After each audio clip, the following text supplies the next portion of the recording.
You're listening to the Alaska Real Estate Podcast. I'm Chris Story, your host for great adventures in real estate. Hey, stay tuned for part 2 of my conversation with Dan Fauske, CEO of the Alaska Housing Finance Corporation. What's the state of the economy in Alaska? You'll find out.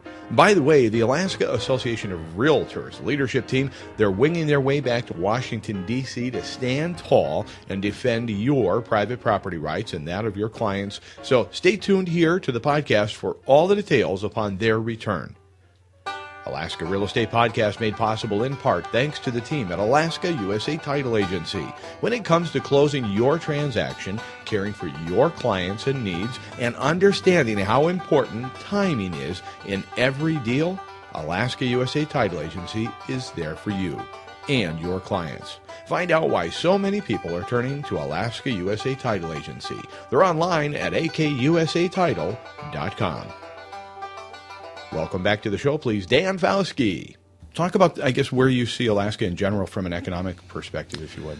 I'm optimistic. We avoided a lot of the mistakes of the lower 48 and the financing and stuff. HFCs particularly stayed out of that business. I think this project's going to have a huge impact. I know there's been a great deal of debate with the Walker Group and Valdez and I support that idea. The grandest scheme would be a huge 60-inch pipe hauling 5 billion feet of gas. Absolutely be the best, but that's a whole different ballgame. But what we started to see, I know Homer experienced it with trying to get the last few miles of their line, getting on natural gas. Now you had your second largest city, Fairbanks, is hanging out by its fingernails. Right. Extreme energy costs. Magnification, I guess, of rural. Rural, as unfortunate as that is, and we need to keep working on that. The macroeconomic view of now your second largest 100,000 people area is facing potential financial collapse in the sense of that what they have is not sustainable. You can't keep doing that. Right. And so I view a project like this coming along, and many said, well, you can only do one, and that. I don't buy into any of that.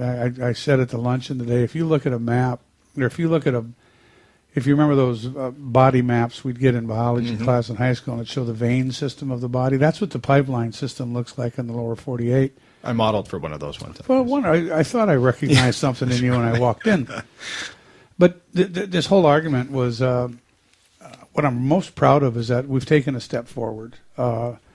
This argument's been going on 40 years. It drove me nuts with, you got to fish or cut bait every now and then. And It doesn't mean you're frivolous and not extremely careful about it, but we have the wherewithal to do things. And I'd win the argument fairly convincingly. Far more costly to do nothing than to get moving on something.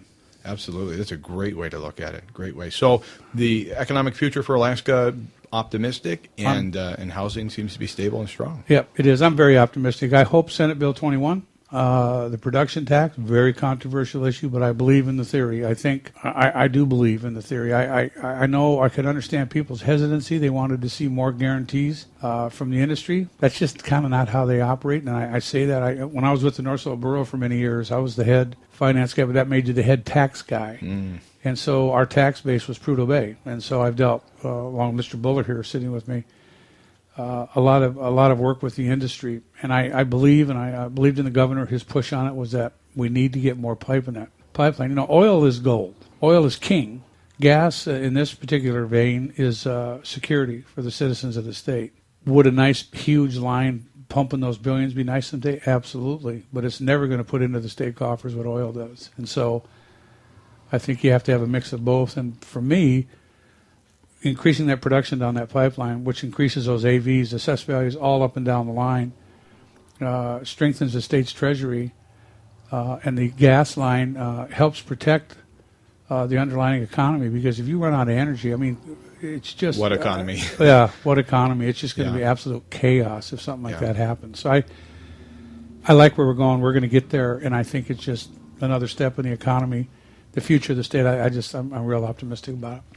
Well, then so am I. Thank you very much, Dan. Appreciate your time. Hey, thanks for having me. It's a pleasure. Well, that's all she wrote for this edition of Alaska Real Estate Podcast. Sandy Ehrenman's your executive producer. For all of us here at Alaska Real Estate, I'm Chris Story, wishing you health, wealth, and prosperity.